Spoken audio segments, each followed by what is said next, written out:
Assalaamu calaykum. Haddii lagugu imtixaanay in ay kaa soo dib dhacaan wax aad in badan sugaysay, u sabir. Waxa uu Alle weyne ku siin doonaa wax ka badan wixii aad ka filanaysay.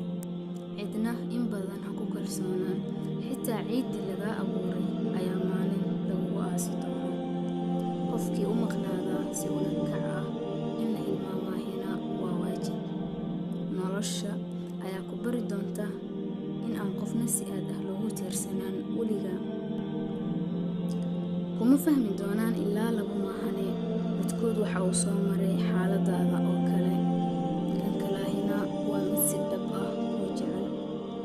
Waxa aad raadsataa farxadaada, hana ugu calaacalin qofna maxaad ii danayn weysay. Maxaa yeelay qof walbaahi waa uu ogyahay waxa uu samaynayo.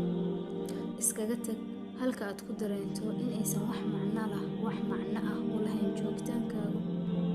Waxaa jira xanuun, mid kaa dhiga mid walwalsan oo murugsan waqtiga intiisa badan, iyo mid kaa dhiga mid wax fahma oo isbedela.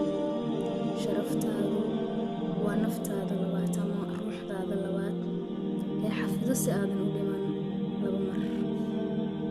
Waxaad u noolaataa naftaada darteed, iskagana fogow wax walba oo qalbigaada xanuujinaya waxay doonaan.